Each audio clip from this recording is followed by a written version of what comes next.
Good evening, everyone. Welcome to the City Board meeting for February 20th, 2018. I'd like to welcome everyone that's in attendance with us tonight.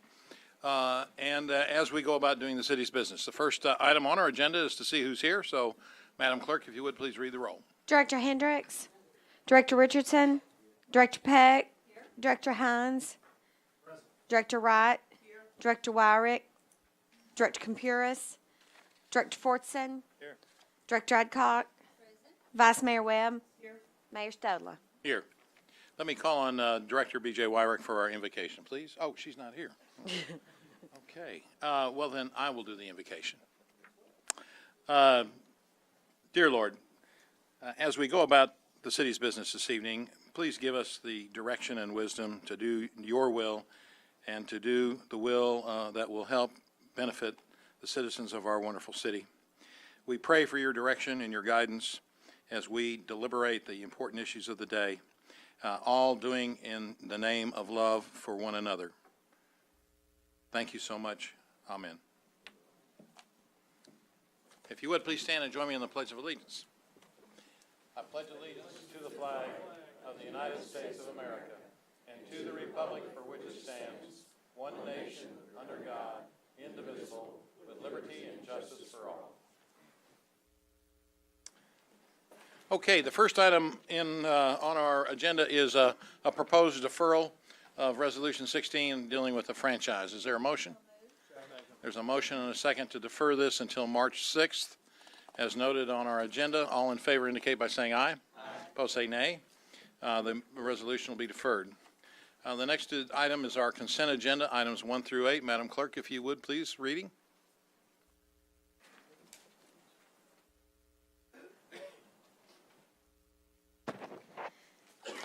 The consent agenda consists of a motion to approve the minutes of the November 7, 2017 and November 21, 2017 Little Rock City Board of Directors meetings, a resolution to set March 6, 2018 as the date of public hearing on the consideration of the abandonment of an unnamed street right-of-way located west of South University Avenue and for other purposes, a resolution to change the name of Chenal Heights Circle to Chenal Village Drive and for other purposes, a resolution to authorize the city manager to enter into a contract with North American Fire Equipment Company Incorporated, renewable for 2 years at an annual cost of $163,600 for the purchase of firefighting protective coats and pants for the Little Rock Fire Department and for other purposes. A resolution to authorize the city manager to enter into a contract with Redstone Construction Group Incorporated in an amount not to exceed $2,507,619.74 for street resurfacing within the city of Little Rock and for other purposes, funding from the 2012 3/8 capital improvement sales tax. A resolution to authorize the city manager to execute an amendment to the construction observation contract with McClellan Consulting Engineering in an amount not to exceed $250,000 for the 2017 street resurfacing program to include construction observation services for the 2018 street resurfacing program and for other purposes, funding from the 2013 limited tax general obligation capital improvement bonds. A resolution to set March 20th, 2018 as the date of public hearing to consider the issuance of hotel gross receipt tax bonds for the purpose of financing MacArthur Park improvements and for other purposes, a resolution to ratify the appointment of Jim McKenzie to the Central Arkansas Water Board of Commissioners and for the purposes. That concludes the consent agenda. There's a motion and a second. Before I call for a vote, I have some board members that wish to speak. Director Richardson, you're recognized first, please. Yes, thank you, Mayor. Bruce, on resolution number 5, do we have an outline or breakout of the streets that are going to be resurfaced? I didn't see any of that information, any packet on my pony or email information. Is there a breakout? We do. We have it by ward. Can we get a copy of that? Or can I get a copy of that? I'm not sure if anyone else wants it. Do we have enough copies for everybody?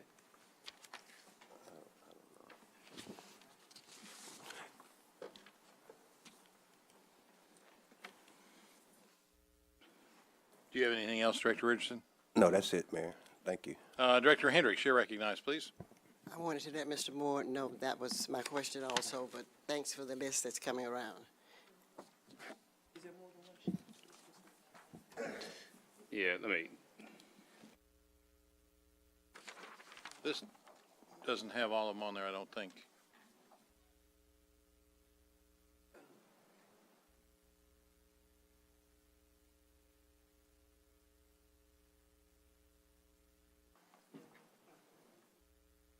Mr. Moore, this document has, Mr. Lowe's gonna come forward and discuss the.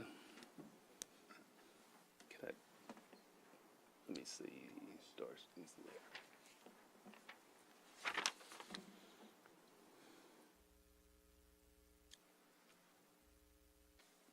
Mayor, members of the board, the sheet that went around is the sheet for the 2018 resurfacing program. You notice it is only in wards 4 and 5. If you remember last year, there were no streets in 4 and 5 that were resurfaced as part of the 2017 program. Was all the other wards. It was 1, 2, 3, 6, and 7. And last year's program, the reason it was done that way was to kind of group the streets together geographically, so that we could stretch the money further, so that the contractor's not jumping around all over town to do the work.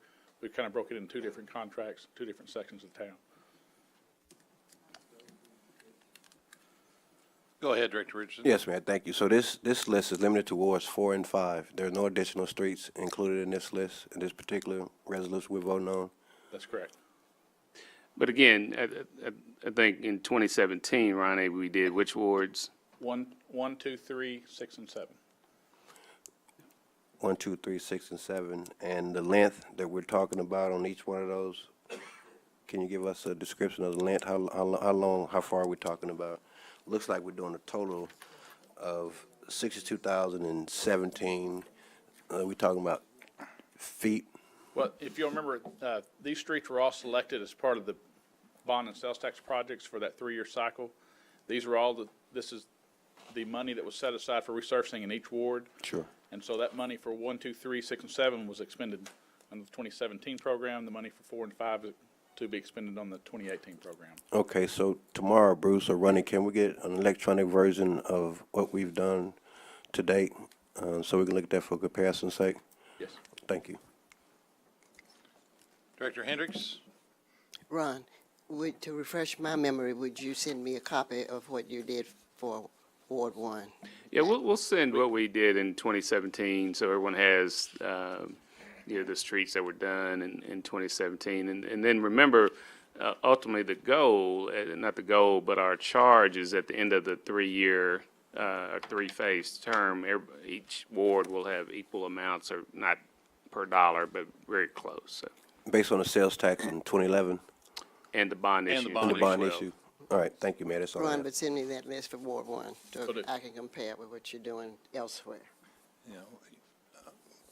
Mr. Moore, when are we going out to the awards for the last 3 years? The spring, we're probably trying to do March, April timeframe. We'll work with each of the ward members. So it's important to send the message to our citizens in our various wards that we go through a public process where we ask citizens to speak up and let us know what their needs are, what they think their needs are in their respective wards in terms of streets and drainage issues. So, and we've got a sizable amount of funding that is for that last 3-year cycle.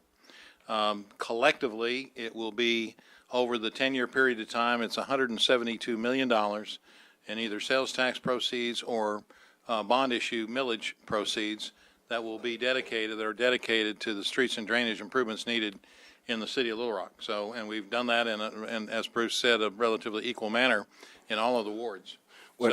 So I just want to make sure that we send the message loud and clear that this next cycle coming up this spring is very important for people to weigh in and to give us their thoughts and recommendations. Well, that was the impetus for my question, Mayor. So Good. you hit the nail on the head. That was the impetus for the question I brought forward. Thank you. Thank you. Director Hines, you're recognized, please. Mayor, and I apologize to my fellow board members. I did not catch that Resolution 8 was back on, and I think the appointment of Mr. McKenzie was not made until Thursday of last week. Is that correct, Bruce? Formed of it, correct. Okay.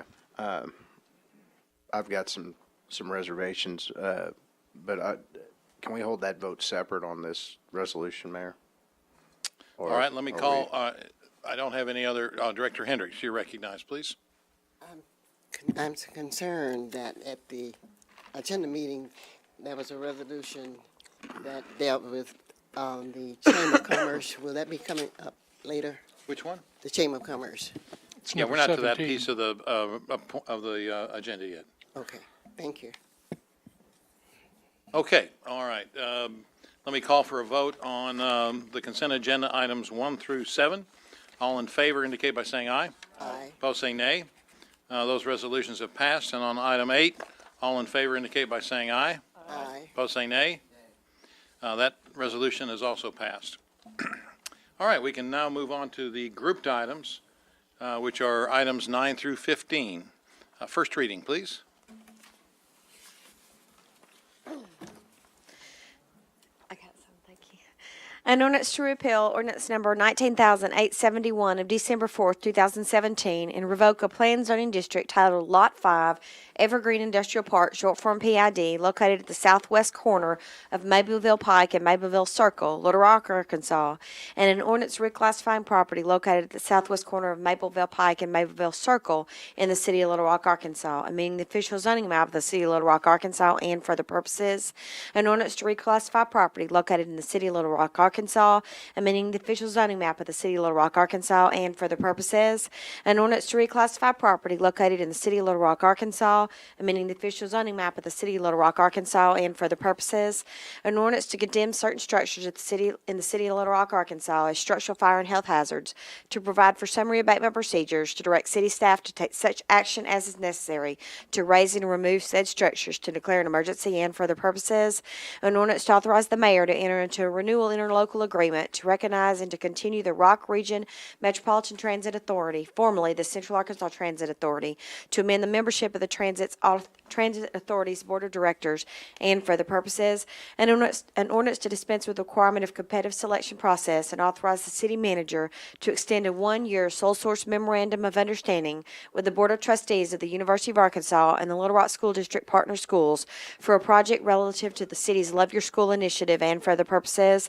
An ordinance to amend Chapter 17, Article 4 of the Little Rock Code of 1988 to clarify the scope of the gross receipts and gross proceeds subject to taxation and update the rates of taxation, to declare an emergency, and for other purposes. First reading. There's a motion and a second to suspend the rules and place these ordinances on second reading. All in favor indicate by saying aye. Aye. Opposed, say nay. Second reading, please.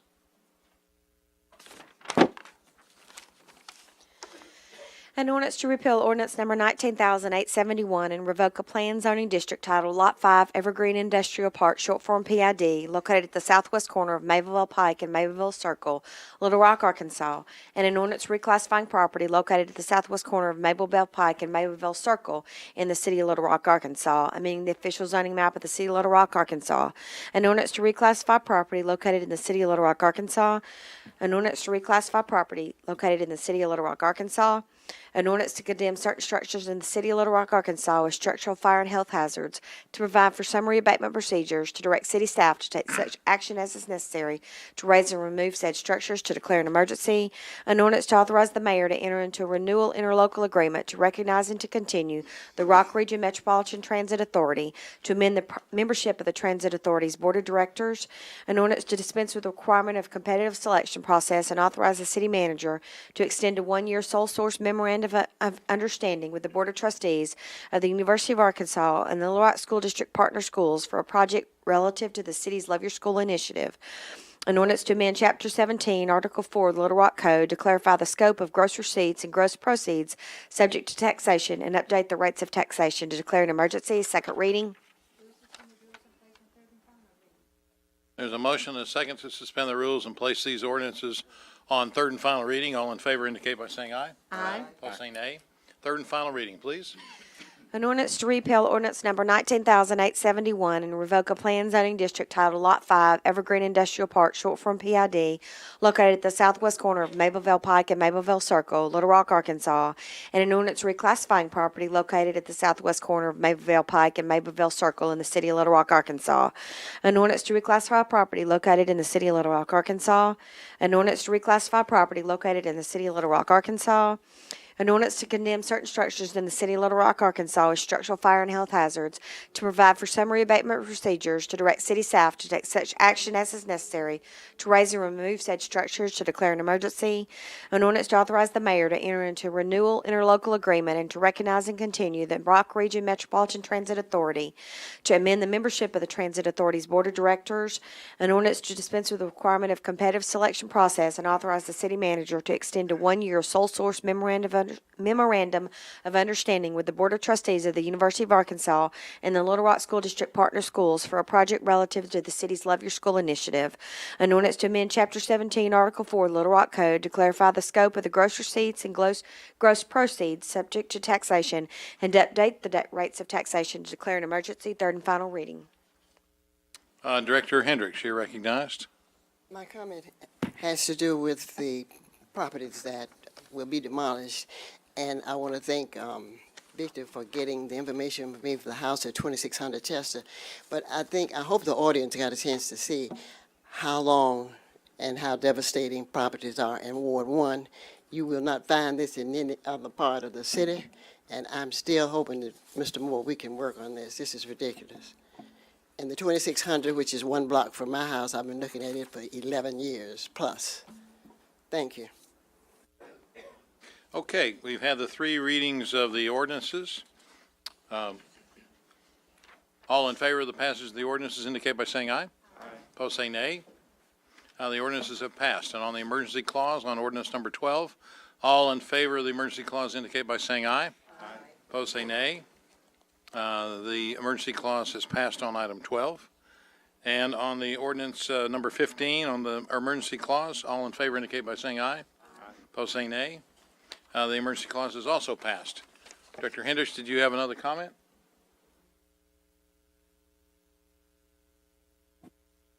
Okay, very good. Let me just mention before we get into the separate items that we're very happy to have Troop 12 from Pulaski Heights United Methodist Church, I understand, that's with us tonight, working on their Boy Scout troop, working on their citizenship badges.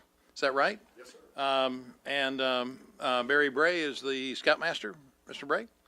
Why don't you have your young charges come up here and introduce themselves and tell us where they're going to school?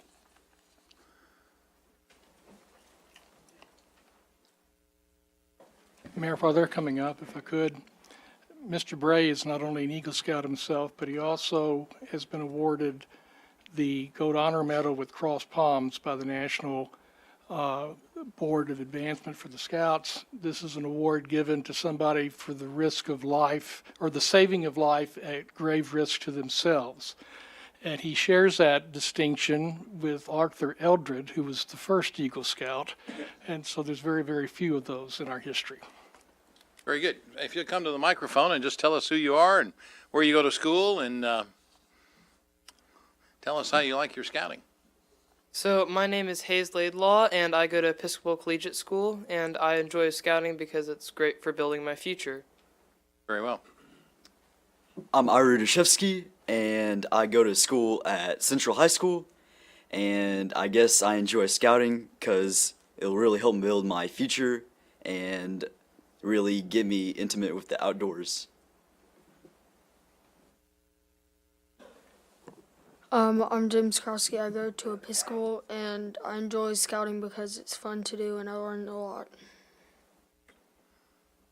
My name is Caleb Storchin. I go to Little Rock Central High School, and I enjoy scouting because I get to build a better relationship with the community in the outdoors. Very good.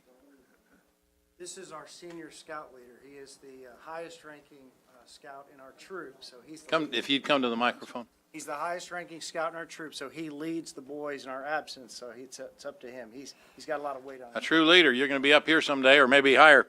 Very good. Well, good. Thank you for being here, and I think we maybe... Do we have any other parents here? Thank you for being with us. Let me see. I got a couple of people who wish to comment. Director Richardson's first. Yes, Mayor, I just want to acknowledge that Caleb attends the finest high school in the country, if not the world. And thank you, Caleb, for your fine representation of Little Rock Central High School, the best high school in the country, if not the world. Congratulations, Caleb. Good job. Director Wright. Yes, I wanted the gentleman that Mr. Carpenter was alluding to stand. I wasn't sure which one he was talking about. It's 2 adults, so, okay, congratulations, sir.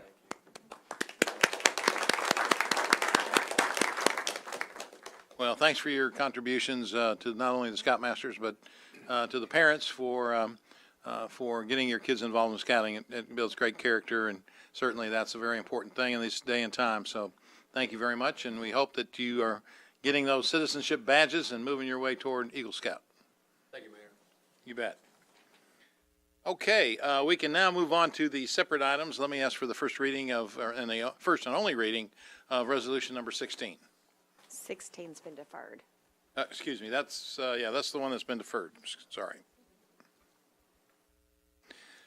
We've got item number 17. If you would read that resolution, please, Madam A Clerk. resolution authorizes the city manager to extend a contract with Little Rock Regional Chamber of Commerce in an amount not to exceed $300,000 to provide economic development consulting services and for other purposes. Very good, thank you. Let me call on Jay Cheshire, the CEO and President of the Little Rock Chamber, for his comments, please.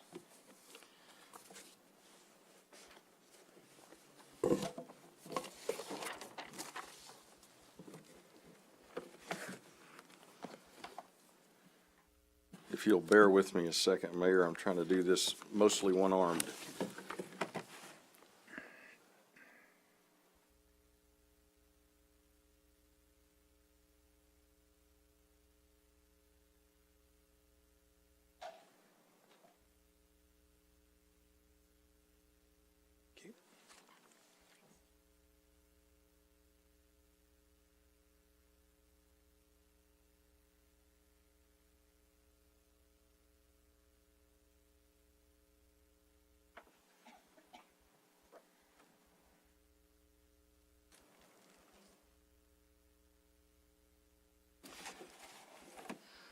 Good evening, Mayor and members of the City Board of Directors. It's really an honor to be before you this evening.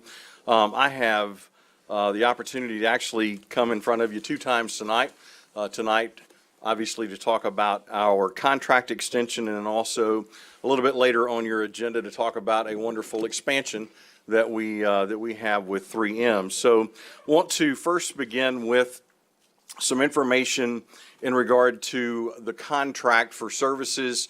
As many of you know, the issue 3 passed by the people of Arkansas November before last allowed for these types of economic development contracts to continue in the state of Arkansas. And we actually entered into a process with you. You issued an RFP. We responded to that. I believe that RFP was considered in April of last year, but because of making sure we were doing everything in the absolute best way possible, the contract did not go into effect until August of last year. And so the funding for that contract began in August of last year and obviously ran throughout the remainder of the year. So it was not for the full $300,000. It was based upon $25,000 a month from the April timeframe, because that's when the RFP process was concluded and you guys made your decision. So what I have handed to you is a lot of information that I will very quickly run through and then see what questions that you might have. The first item that I'd like to ask you to take a look at is actually the stapled item within the folder, talking about the economic development projects for 2017.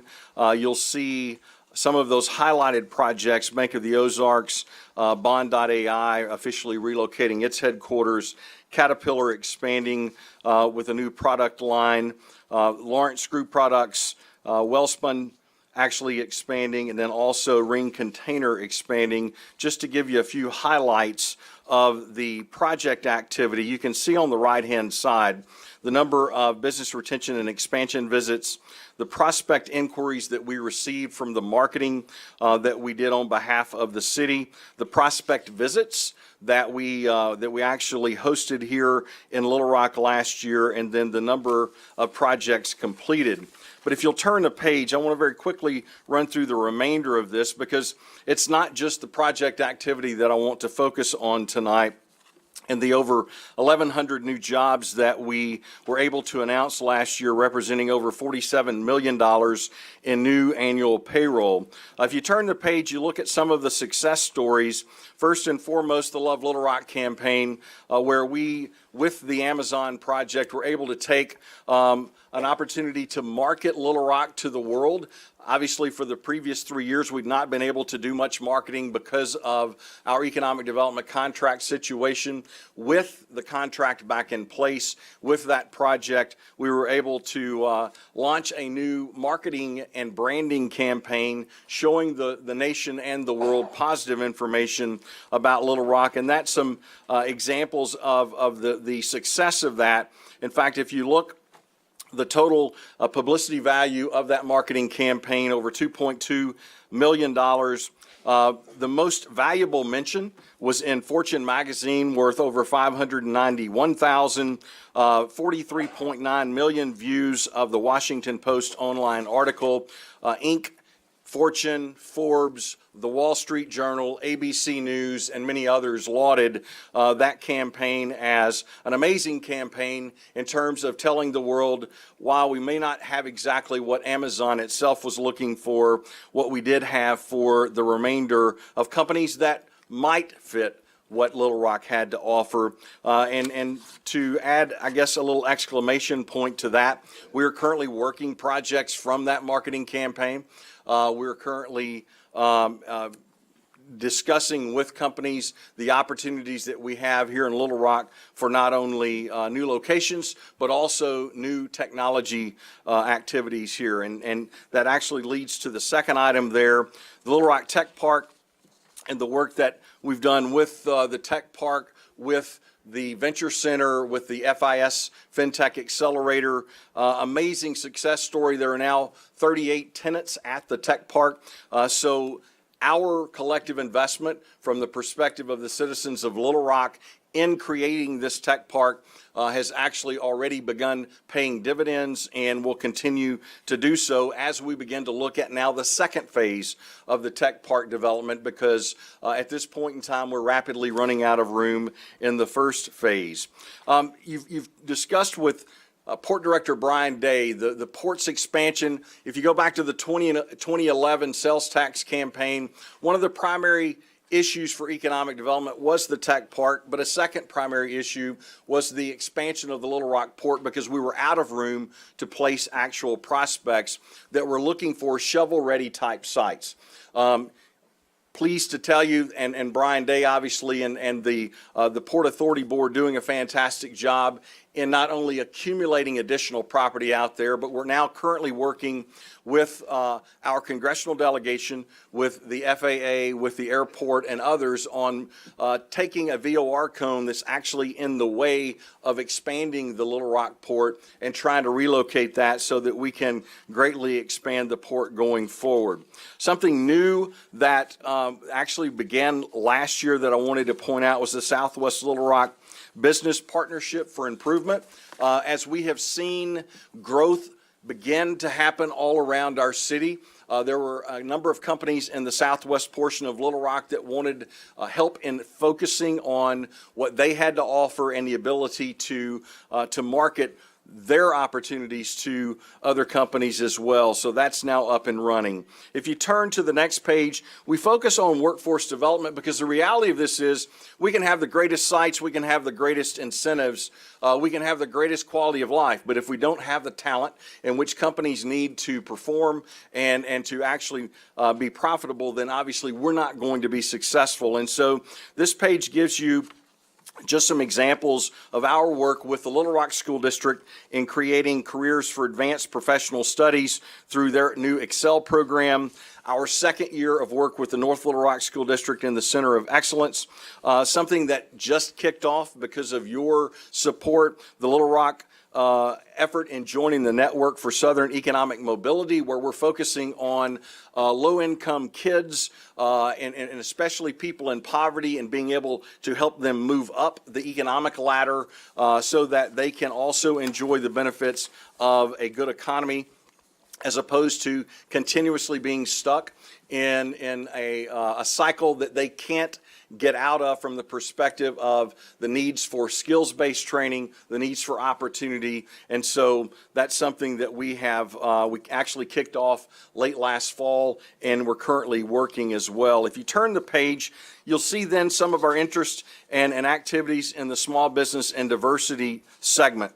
Not only with the Minority Enterprise Development Week activities, but the different things that revolved around that. And then following on the next page, some of the other activity in small business and diversity that we're working on. And another good example of that actually will happen this weekend at Philander Smith.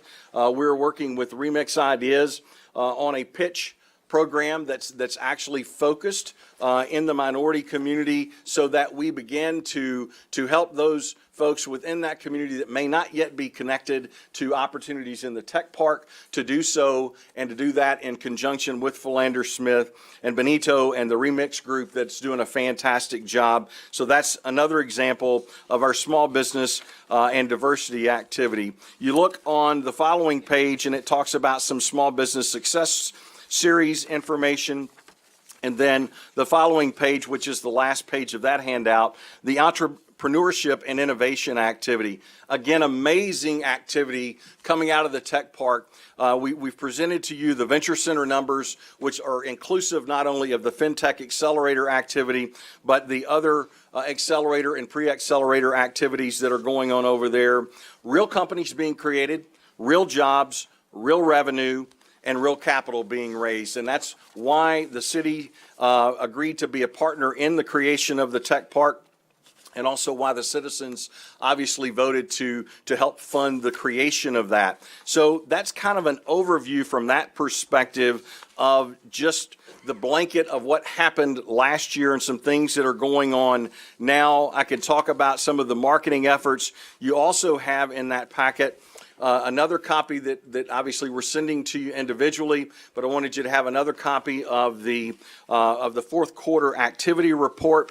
And the one thing I want to note in terms of our activity for 2017 versus 2016, and would be happy, I don't have the 2016 information in here, but for example, you'll see that we had total prospects of 57 in 2017. To give you an idea of why this marketing is so important, in 2016, with very little marketing, we only had 37 prospects. And so the more of this type of activity that we do, the more attention that we actually obtain in terms of companies that are looking for either new locations or working with existing companies and their expansions, as we're doing tonight with 3M, because in the end, taking care of what we already have is the most important thing. I'm going to end prior to asking to answer any questions. Some of you have been engaged with us.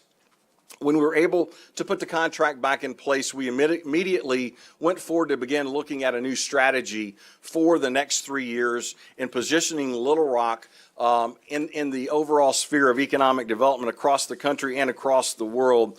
We are finishing that process now. It's entitled MetRock 2020. You guys will be receiving a copy of that shortly. I have the executive summary here with me tonight that we can visit about if you'd like, but I want to end with this, because it's not just a contract to market.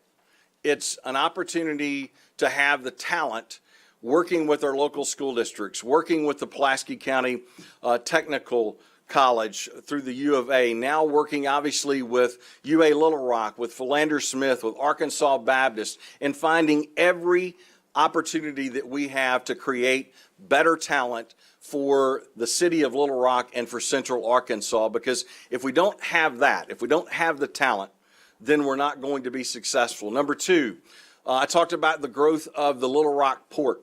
Without sites, and I'll give you a great example, the Toyota project just recently announced in Huntsville, Alabama.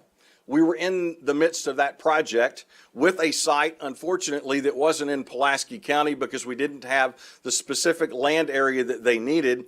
And unfortunately, in the midst of that project, as we were trying to acquire property so that we could be responsive to what their need was, unfortunately, we had some landowners that decided that their property was worth a whole lot more than what the market said it was, and obviously a whole lot more than we had the funding in which to create.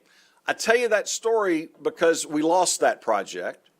We had the talent to locate that project, but we didn't have the site to locate that project. So whether it's expanding the Little Rock port, whether it's the next phase of the tech park expansion, whether it's creating additional sites, which we need to do in Little Rock and in this county and in this region, we're going to have to really focus on product development over the next few years if we hope to be able to be successful in the economic development competition that we find ourselves in. And so a great example of that to end is the Memphis site. Many of you read in our local newspaper about Memphis being not selected for the Toyota project. And if you go back and you look at that article, you'll see that the state of Tennessee and the folks in Memphis had spent tens of millions of dollars to purchase that property and to try to get it as shovel-ready, as we call it in the economic development world, as possible. Unfortunately, it wasn't shovel-ready, and because of that, Toyota eventually chose Huntsville, Alabama, which had that ready to go, and literally within weeks they'll have the opportunity to begin turning dirt. Memphis and our friends in Tennessee have now stated that they're going to invest an additional $40 million in that site so that it will be competitive for whatever the next major project is. I don't pretend that we have $40 million to invest in a site, but I want us to be thinking about those numbers because to be successful, we're going to have to find a way to partner with others, other governmental entities and other private entities to be able to have the sites and the developable property that is required in today's economic development world. No longer is it okay to have a piece of farmland that's relatively flat, pretty close to a highway. Today, that's not a site. And so we're going to have to focus on that going forward. And I didn't want to not take this opportunity in front of you folks as well as the citizens of Little Rock to help everyone understand the way, unfortunately, economic development is played today. It's played with ready-to-go sites that literally a company can come in and within a matter of weeks begin the process of building. So with that, I'll be happy to answer any questions, Mayor, that any of you might have. Very good. Thank you, Mr. Cheshire. Director Richardson, do you have a question? Yes, thanks, Mayor. Bruce, I think Jay's original comments stated that we issued an RFP for this initial contract. Did we do the RFP or RFQ? RFQ. RFQ, oh, that's what I thought. And Jay, I thank you for your presentation. I thank you for the work that you're doing in this. The last comment you made may be the segue to my next questions with respect to the way economic development is done today, and we have to have ready-to-go projects. And I don't have any business acumen nor PR expertise, but I do have serious questions. Lance, I'm actually flummoxed about the Amazon approach. I'm not sure I understand. I haven't been able to get my grasp around that approach of spending resources or monies to tell someone that we're not good enough for them. And maybe I didn't have a correct understanding, Mayor, of that whole process, but I have really, really serious questions and no concerns or reservations about how that helps our city by spending money to tell a company that we're not ready for them, we're not good enough for them. So if you can help me understand that. Well, first of all, Director Richardson, we didn't tell them we weren't ready and we didn't tell them we weren't good enough. Well, What we did tell them was that we had a lot of the things that were the specifics that they were requiring for that project. One of which was an international airport. And as I laughingly said to the mayor one day, while our friends in Texas think of themselves as a whole nother country, just because we have flights that fly there doesn't make us an international airport. Sure. I say that with humor only because there were a lot of other aspects that they were requiring for communities to really be considered seriously for that project.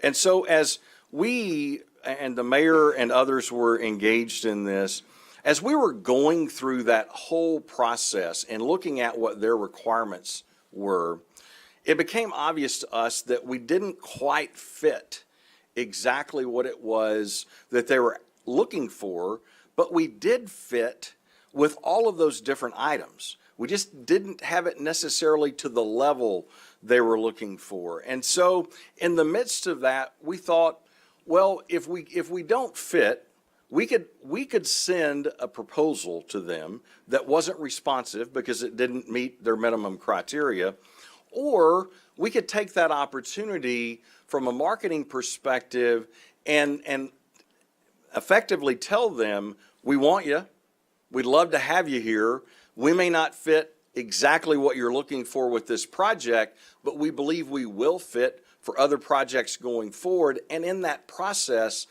talk to the thousands of other companies if we were able to do this in a successful way to put Little Rock at the forefront of their thought process for economic development projects. So if you go back, and I'd be happy to walk you through the whole thing. If you go back and you look, we said, we don't have quite what you're looking for. We have all these things, but maybe not quite at the level that you're looking for. But here's why you and others ought to take a look anyway. The good news with that is we've had a lot of companies that are taking a look. Had we just sent a proposal in that wasn't responsive, we would not have gotten the over $2.2 million worth of marketing value, because we would have been one of 239, there were 238, we would have been one of 239 that submitted that you would never have heard much else about, because we would have unfortunately not made that cut simply because we didn't meet the minimum criteria. So in working with a group of about 25 folks, in conjunction with our partners at Stone and Ward and at Aristotle, because please understand that this whole thing happened in a 9-day vacuum. We were able to build a digital marketing program kicked off by a full-page ad in the Wall Street Journal that was then surrounded by social media. And part of the social media process was to get people within Little Rock to talk to the outside world about why Little Rock was a great place to live, work, play, and learn, so that it became a marketing program and a branding project that went beyond the dollars spent and became inclusive of anybody and everybody that wanted to be a part of it. I think the most pleasing thing to me beyond the results, and maybe even including the results, was the over 70 folks that spent that full day at the tech park in a war room of sorts, following social media and responding to negativity in social media about why Little Rock was a great place to live and why Little Rock is a great place to do business. And so I think at the end of that day, and it lasted longer than a day because of the way the media cycle went, but at the end of that day, I think the people of Little Rock had something to be really proud of, because we began telling the outside world, not through necessarily the lens of a magazine or a TV show or a newspaper, but through the lens of people talking to people on social media about why this is a good place to do business. And so we believe, and we're already seeing some results from that, we believe that that's going to be very beneficial to us going forward. Unfortunately, over the last several years, there's not been a lot of positive branding about Little Rock in the national news. And so it gave us an opportunity to step forward and begin to change that conversation to the positive as opposed to focusing on the negative.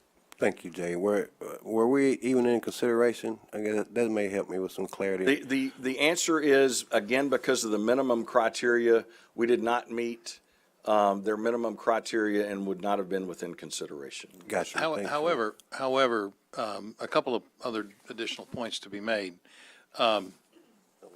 First of all, the expense that the chamber spent was fairly minimal, if not insignificant, in comparison with the value return that there was. $2.2 million worth of publicity about Little Rock, all positive, was a tremendous, tremendous benefit to the city. And what should go mentioned is that this was launching a new website, a new economic development website, the lovelittlerack.com website. And so the message was to drive home that, hey, this is a cool place, and we want you to look at us, and hopefully you will, and hopefully they'll, and the letter said, you know, if there's a project that's coming about, we want you to take a look at us again, because we think we have those qualities, the quality of life issues. We said that 50,000 people dropped into the city of Little Rock may not be just the best thing in the world that would happen all of a sudden. So there were a lot of issues where we underlined all the valuable, important things that we love about Little Rock in here. But the bottom line is to drive people to the website. So this was really sent to all of our regional site selection consultants as well, so that they had this new information as well. It's And part then of the that, final to the issue, mayor's point. the final issue is that in fact we now know, based on the algorithms and the information that's come back, that Amazon did check us out. Amazon checked us out, and Google checked us out, and Ford, and all sorts of different major companies checked us out because of the information that they saw. So most people in the marketing business, in fact, I'd say more than most, felt it was a brilliant strategy that gives Little Rock some recognition. And there's only going to be two cities remembered in this whole process. One's going to be the city that's selected, and the one that put a letter, a Dear John letter to Amazon in the Washington Post, which is owned by Jeff Bezos. So. Well, Jay, thank you for your presentation. Thank you for answering my question. And Bruce, I want to make sure it's clear that they responded to an RFQ rather than RFP. So I think they can clear up some of the misinformation with respect to us having a sole source agreement with the chamber, and that it is a competitive process. So thank you both for answering my questions. Very good. Director Hines, you're recognized, please. Thank you. Jay, thanks for coming and talking to us, and I'll have to agree with Jay, and I know there were some naysayers within the community, and sometimes the biggest boo bears are the ones that live here. But I love this city, you love this city, everybody on this board loves this city, and it is a great place to be and to live. So the bang for the buck, and being a sales and marketing guy, it was, if you can get noticed by that many folks, and in today's social media world where there's so much swirling around there, and you can become the focus on a relatively inexpensive, that's a good bang for the buck. The other thing I want to point out, because I've been involved with some of the stuff from the beginning, is on the back is the FinTech Accelerator. You guys have to understand that we are at the epicenter with FIS services, Fidelity Information Services. We're at the epicenter of the financial software market for the whole world with this VC Accelerator. We've had it twice. And the next Have a third one coming. And we have a third one coming. We had, when we landed this with FIS, we had London, New York, Charlotte, Dublin, some other international, Bangalore, wanting to know how we did it. Part of it is the legacy company that is the backbone for Fidelity, which was Systematics, which was an Arkansas company. And I think the funny thing is that when you talk to people about Arkansas, and Little Rock in particular, they kind of look down their nose and go, Arkansas. Yet, we have one of the largest private companies in the world in Walmart headquartered here. We used to have one of the largest cellular companies here that was acquired by Verizon and Alltel. We've got huge banking industry. Bank of the Ozarks has become one of the biggest banks in the Southeast, maybe not in the U.S., headed to be in the U.S. That's going to relocate probably 1,100 jobs here from all over the Southeast. So we're progressing well, but I think the thing about trying something is you can't be afraid to fail, because behind every great success, there's more failures than you care to know. And I appreciate you guys being bold and courageous and doing this to put our city out there. Thank you, and all those things are true. I had the opportunity to, because of our VC FinTech work, to travel to Israel and look at the amazing technology activity that's going on within Israel, and trying to connect some of the things here with that, and it's interesting there, and I'm sure the same holds true in Silicon Valley and other places.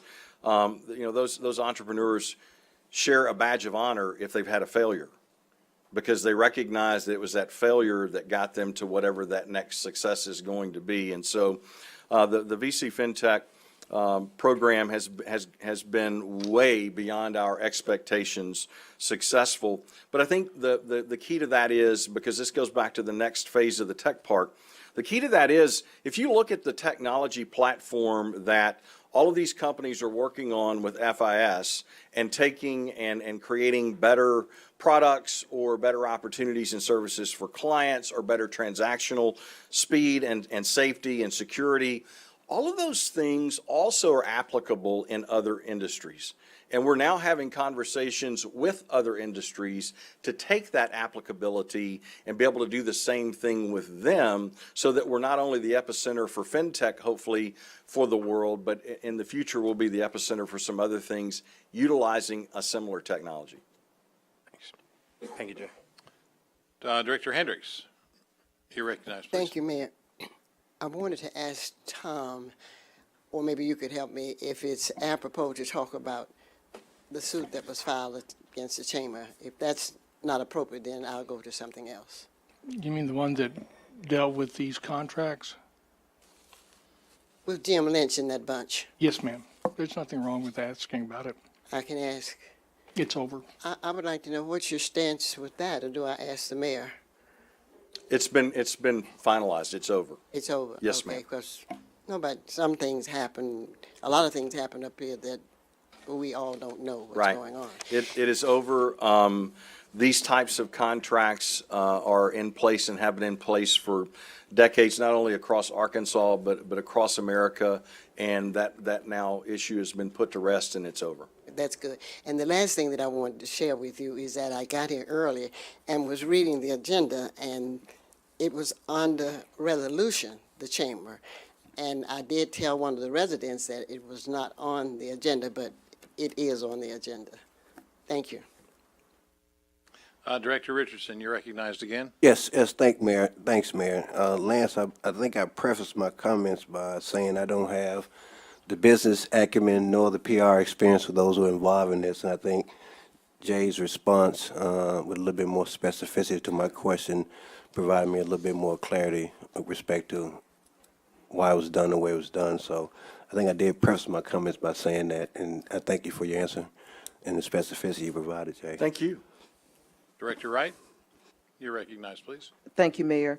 Jay, I want to thank you for a comprehensive report. I do look at the one that I get in the mail, but I do also want to congratulate you all on a brilliant strategy as far as the marketing piece was concerned. I was quite impressed, and I think it was necessary and needed because we had been getting hammered nationally. I mean, I'd get calls from people that I know across the country talking about Little Rock, and it was nothing positive. Everything was negative. So it was good to see something positive being said about us on the national level, and that was brilliant. And whoever thought of it, I like to pick their brain about some things, because, you know, people will say whatever they want to say about you until you put out your message and do it in a way that's strategic. And that's what you all did, and I congratulate you on that. We all love Little Rock. Thank you. Okay. Jay, thank you very much. You might have a seat. We have one card that wishes to speak from a citizen who wishes to speak against this passage of this resolution. Mr. Rakop. Good evening, Mayor and Board. I'm here tonight to urge the Board not to hand over another $300,000 to the Regional Chamber again this year for so-called economic development, without having stipulations or requirements for transparency. Now, as Director Hendricks mentioned, this was money spent unconstitutionally by the city for years until the Arkansas Supreme Court put an end to the practice in a taxpayer lawsuit. The court found that this payment was consulting in name only. The chamber does what they've always done, simply with taxpayer subsidy to do it. City taxpayers get no specific accounting of how the money is spent. We do know, though, that the money pays for salaries of chamber employees who worked for the takeover of the city school district, now suffering continuing body blows from Walton-funded attacks in the form of proliferating charter schools. They support huge concrete freeway gulch through the heart of the city. They oppose democratic mayor-council form of government because corporate interests control most outcomes through at-large director elections influenced by their big money. They support the amendment that will make it difficult, if not impossible, to sue for medical malpractice, nursing home abuse, and other corporate wrongs. These employees support socialized government in which city sales tax money finances a real estate play, otherwise known as the Technology Park, that put $11 million in the pockets of one of the richest men in Little Rock through the purchase of some of his buildings. They also oppose control of private property use by landowners, at least when the owner is the Quapaws tribe, and the land is near the Little Rock port. The Chamber's effort to hamstring the tribe is about preventing the Quapaws, the ancestral owners of that land, from developing a casino on the property. Why the opposition? Because it would compete with the Hot Springs Casino operated by a Chamber of Commerce financial sponsor, the Oaklawn Jockey Club. Tonight, while we are here, the State Chamber is having a big tent party on its parking lot near the Capitol, and employees of the Little Rock Chamber, the ones that have salaries subsidized by poor folks' sales tax, will not be talking to legislators about protecting our city from freeway blight or getting back local control of our school system. They're more likely to be discussing how to find more ways to put taxpayer money in pockets of private business. Do the right thing if you approve giving our money away and place requirements that the Chamber provides transparency on how these funds are spent. Thank you. Okay, thank you, Mr. Rakop. Mr. Cheshire, the issue of accounting and transparency, it seems to be the central core of what Mr. Rakop mentioned. Do you And I wish to- appreciate the opportunity to come back and visit about that, and I should have actually gone over that before I came up, so Mr. Rakop, I apologize. So the contract that is between the Little Rock Regional Chamber and the city from the RFQ process that Director Richardson talks about actually calls for significant accounting of activities, not only the specifics of what the services that will be provided, but also the quarterly reports that have been discussed tonight that each of you receive, and anyone in the public that wants a copy of that, all they have to do is ask for that as well. And then the last piece, he talked about financial accounting, and if you go to the contract itself, and you look at item number 14, as we have since 2007, with the exception of the years that the contract was not in place, we provide audited financial statements to the city of all economic development service activity. So there is financial accountability, and I won't go through everything that the gentleman brought forward, but the Supreme Court has never had anything to do from the perspective of making a decision based upon these contracts, the constitutionality of these contracts, and I'm not quite sure how that's made its way into the public, but the Supreme Court has not ruled that these contracts are unconstitutional, and I'll obviously turn to my right to Mr. Carpenter to be able to confirm that. Actually, the Supreme Court vacated the judge's order that challenged the constitutionality, so I think it did uphold them. Explain what that means, Mr. Carpenter. The trial judge made a ruling that the contracts were unconstitutional because it didn't think they were contracts. The ultimate ruling of the trial court after direction from the Supreme Court was to vacate that ruling, meaning it never existed. Director Hendricks, do you have a question? Tom, make that a little more lay where I can understand what you said. I'm not a lawyer. Break it down. The Supreme Court said, Judge, tear up what you wrote because it's wrong. Okay. Okay.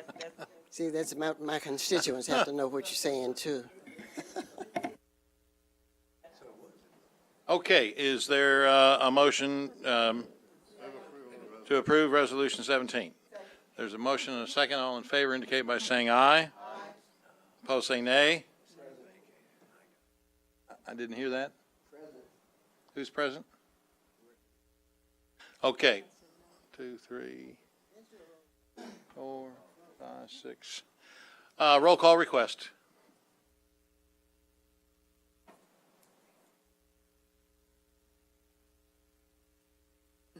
Director Hendricks? Present. Director Richardson? Director Peck? Director Hines? Director Wright? Yes. Director Wyrick? Director Campuris? Director Fortson? Aye. Director Adcock? Yes. Vice Mayor Webb? No. Director Hendricks, would you like to change your vote? You want to keep it as present? Director Richardson, would you like to change your vote? Okay. The chair will vote aye.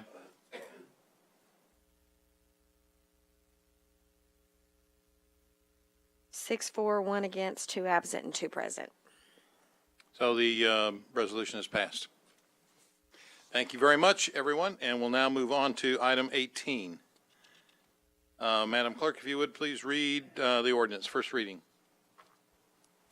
An ordinance to reclassify property located in the city of Little Rock, Arkansas, amending the official zoning map of the city of Little Rock, Arkansas, and for the purposes, first reading. There's a motion and a second to suspend the rules and place this ordinance on second reading. All in favor indicate by saying aye. Aye. Opposed, say nay. Second reading, please. An ordinance to reclassify property located in the city of Little Rock, Arkansas, second reading. There's a motion and a second to suspend the rules and place this ordinance on third and final reading. All in favor indicate by saying aye. Aye. Opposed, say nay. Third and final reading, please. An ordinance to reclassify property located in the city of Little Rock, Arkansas, third and final reading. I have no questions or comments on this item. All in favor of the passage of the ordinance indicate by saying aye. Aye. Opposed, say nay. The ordinance is passed. We can now move on to a public hearing on item 19. Let me go ahead and open up the public hearing and ask for first reading. Is there a motion for first reading? Go ahead, first reading. An ordinance to authorize the issuance of industrial development revenue bonds under the Municipalities and Counties Industrial Development Revenue Bond Law for the purpose of securing and developing industry, to authorize the sale of the bonds and the approval of the bond purchase agreement and a payment in lieu of taxes agreement in connection therewith, to authorize the execution and delivery of a trust indenture securing the bonds, to authorize and prescribe certain matters pertaining to the project, the acquisition, construction, and equipping thereof, and the financing thereof, to authorize the execution and delivery of a lease agreement relating to the project, to declare an emergency and for the purposes. First reading. There's a motion and a second to suspend the rules and place this ordinance on second reading. All in favor indicate by saying aye. Aye. Opposed, say nay. Second reading, please. An ordinance to authorize the issuance of industrial development revenue bonds under the Municipalities and Counties Industrial Development Revenue Bond Law for the purpose of securing and developing industry, to authorize the sale of the bonds and the approval of the bond purchase agreement and a payment in lieu of taxes agreement in connection therewith, to authorize the execution and delivery of a trust indenture securing the bonds, to authorize and prescribe certain matters pertaining to the project, the acquisition, construction, and equipping thereof, and the financing thereof, to authorize the execution and delivery of a lease agreement relating to the project, to declare an emergency. Second reading. We suspend the rules and place on third and final reading. Second. There's a motion and a second to suspend the rules and place this ordinance on third and final reading. All in favor indicate by saying aye. Aye. Opposed, say nay. Third and final reading, please. An ordinance to authorize the issuance of industrial development revenue bonds under the Municipalities and Counties Industrial Development Revenue Bond Law for the purpose of securing and developing industry, to authorize the sale of the bonds and the approval of a bond purchase agreement and a payment in lieu of taxes agreement in connection therewith, to authorize the execution and delivery of a trust indenture securing the bonds, to authorize and prescribe certain matters pertaining to the project, the acquisition, construction, and equipping thereof, and the financing thereof, to authorize the execution and delivery of a lease agreement relating to the project, to declare an emergency. Third and final reading. Okay, is there anyone who wishes to speak for or against this ordinance? Anyone who wishes to speak for or against? If not, I'm going to go ahead and close the public hearing. All in favor of the passage of the ordinance indicate by saying aye. Aye. Opposed, say nay. The ordinance is passed. Let's move on to a public hearing on Got an ordinance number... emergency clause. Emergency. There's an emergency Oh, clause. excuse me, yes. And on the emergency clause, all in favor indicate by saying aye. Aye. Opposed, say nay. The emergency clause is also passed. And I had circled it, actually. I'm sorry I overlooked my own attention to it. Pay attention. Ordinance number 20, if, Madam Clerk, first reading of the ordinance. An ordinance to authorize the Let me go ahead and open up the public hearing as well. An ordinance to authorize the construction of betterments and improvements to the water reclamation system of the city of Little Rock, Arkansas, authorizing the issuance of a water reclamation system revenue bond series 2018 for the purpose of financing the cost thereof, providing for the payment of the principal and interest on the bond, and for the purposes. First reading. Suspend the rules and place on second reading. Second. There's a motion and a second to suspend the rules and place this ordinance on second reading. All in favor indicate by saying aye. Aye. Opposed, say nay. Second reading, please.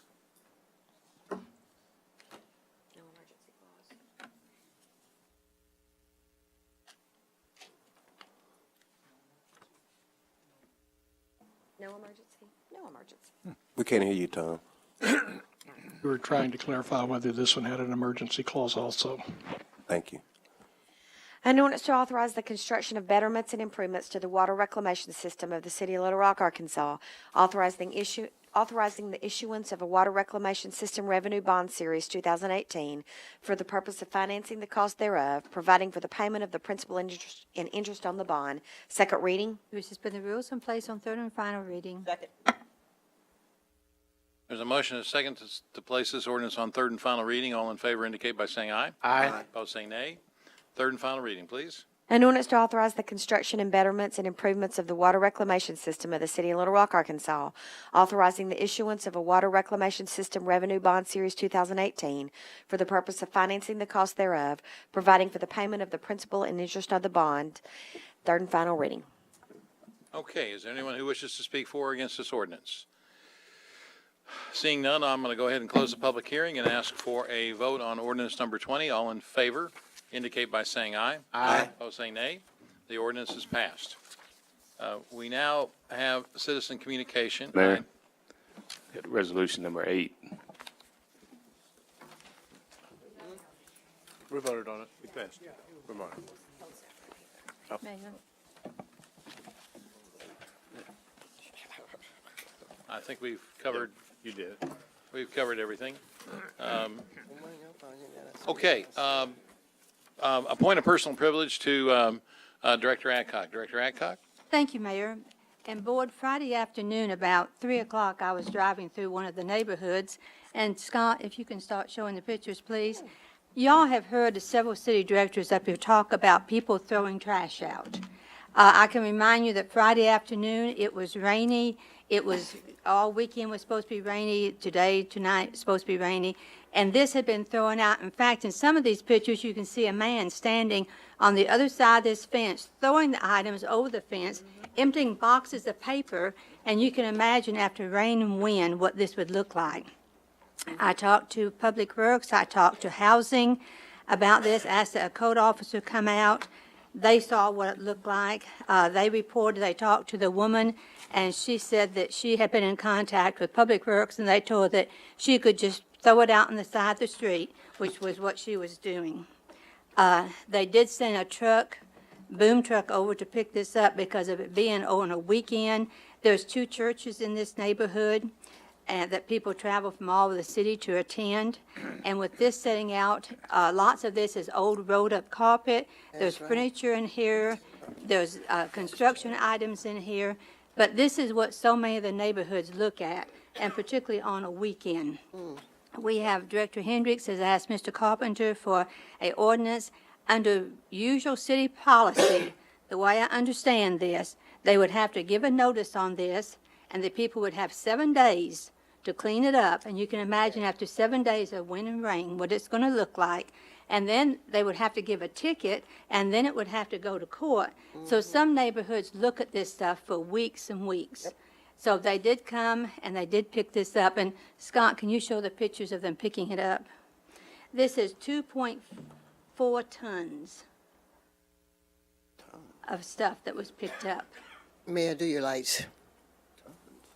So, Mr. Carpenter, I'm going to join Director Hendricks in asking that we very quickly get an ordinance to stop this, because our neighborhoods are getting so junky looking, and there should not be any neighborhood that would have to look at a mess like this over a weekend, and then it go to court and notices and everything.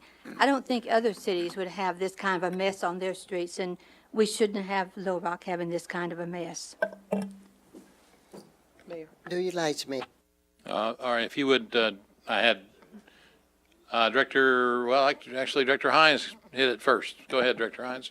I'll yield if somebody else has comments on this particular subject. I have something totally different to talk about. Okay, Director Hendricks? My comment has to do with what Director Adcock has talked about. I think I've talked about this for many, many years, and it needs to be done. And I don't know, will you do that? Bring us that ordinance so that we can vote.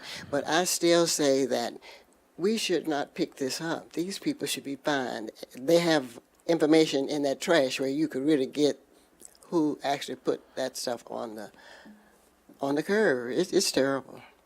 Yeah, it's pretty disgusting to see that somebody would throw out that amount of trash and expect to And it's leave not it there and let the sanitary city for- have to pick it up. That's Not why I think the sanitary. direction is to the city attorney to try and get us an ordinance that'll allow for the immediate yes. removal of that if we can't get people to move it immediately. He has an ordinance, we just haven't done anything about it. But I think it's not even sanitary for our workers to have to pick that stuff up. It's terrible. I know I wouldn't pick it up. Okay, Director Wright, you're recognized, please. Thank you, Mayor. Director Adcock, thank you. Maybe this will finally get us off of point A on to point B, because Ward 6 deals with this all the time.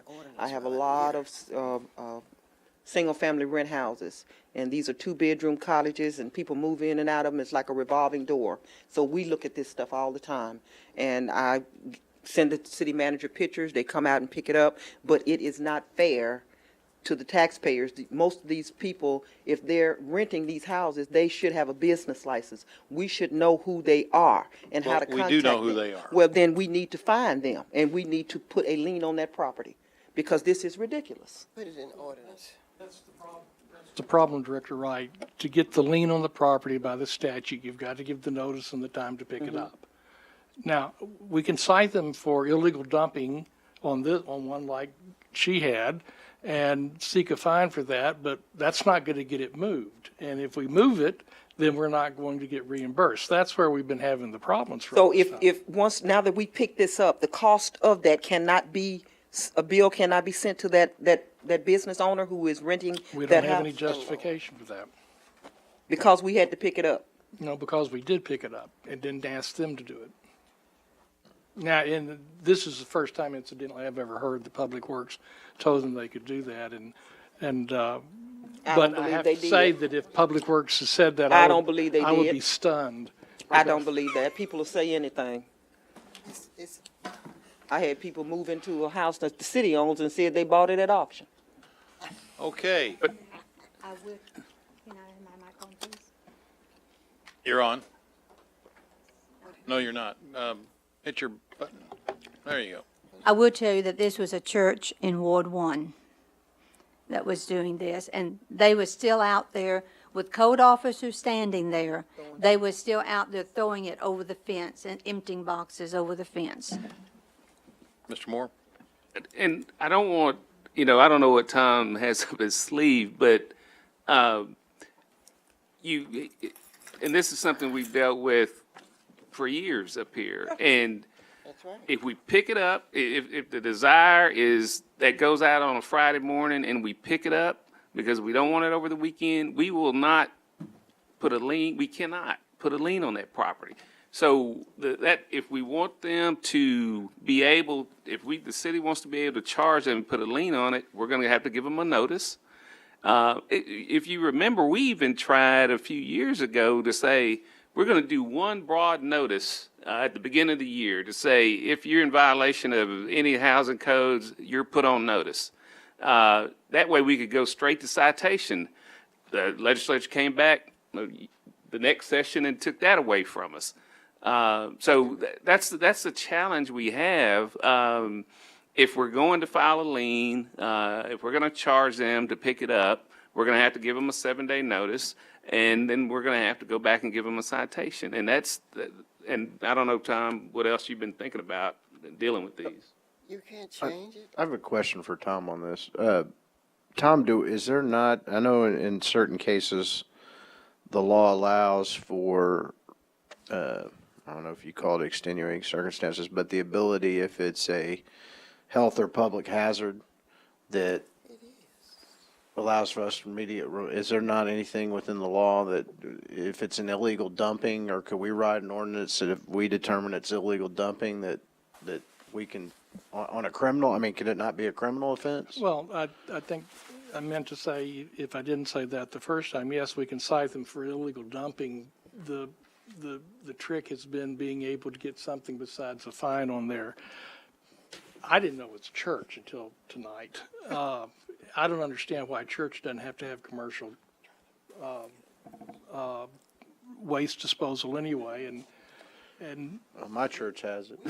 My church and does. since it was a church, I think we can probably sue the church for unjust enrichment for the tipping fees. And guess what they did this afternoon?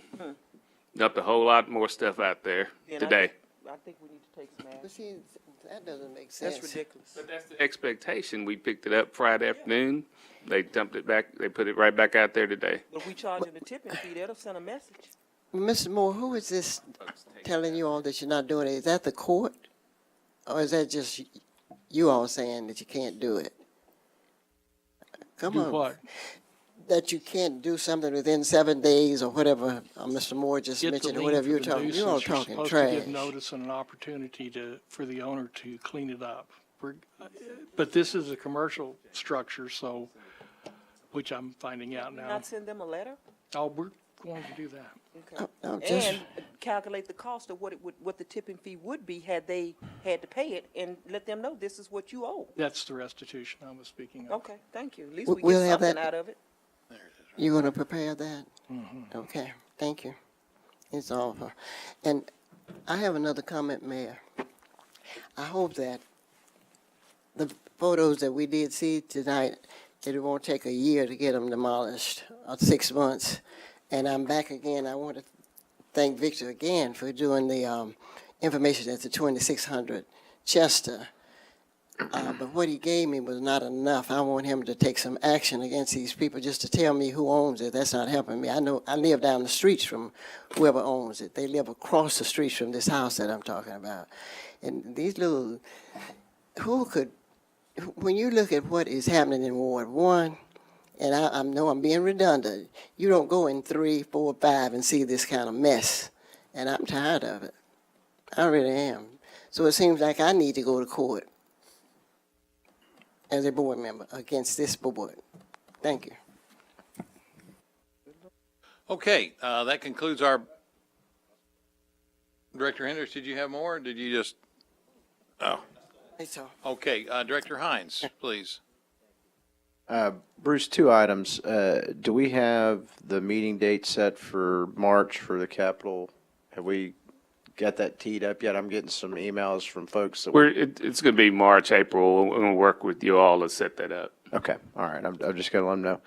And then on another item for you and for Tom, as the State Medical Marijuana Commission gets ready to award dispensary and cultivation facilities, I think Texarkana has taken a really unique approach in generating revenue from this, since we are limited on what we can do to sales tax. I think Tom, can you look into what they're doing as far as legality? They're putting a pretty heavy premium on the permitting for these facilities to generate revenue, because I was talking to some folks yesterday, and where the medical marijuana is concerned, Arkansas is going to be one of the lowest tax rate states for medical marijuana, compared to all the other states have 20 and 30% taxes on it. I think the state of Arkansas is going to have like about a 4% plus whatever our local sales tax. So it's going to be fairly low.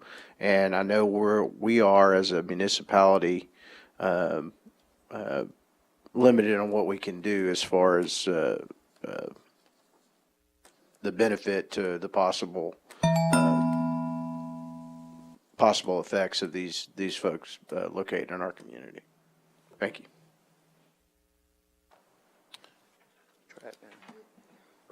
Director Richardson. Yes, Mayor. Director Hines' questions, Tom, was a perfect segue to my question with respect to our progress on the ordinance we're working on, I'm working on with you with respect to law enforcement prioritizing marijuana arrests.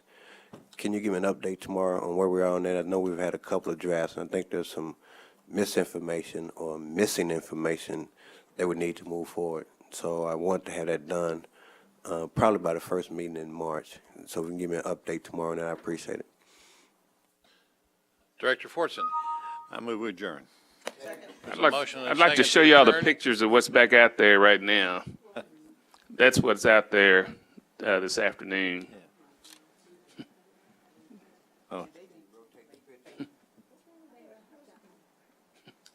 Hang on for a second, ladies and gentlemen. Go this way. How many people have living in that location? My golly.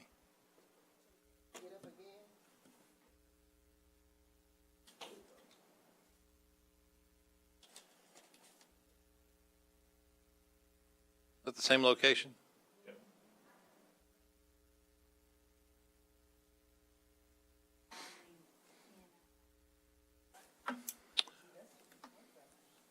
Mr. Moore, why don't you, somebody needs to go out there and get this stopped and tell them that if they're going to leave it out here, we're going to charge them on it and give them actual notice.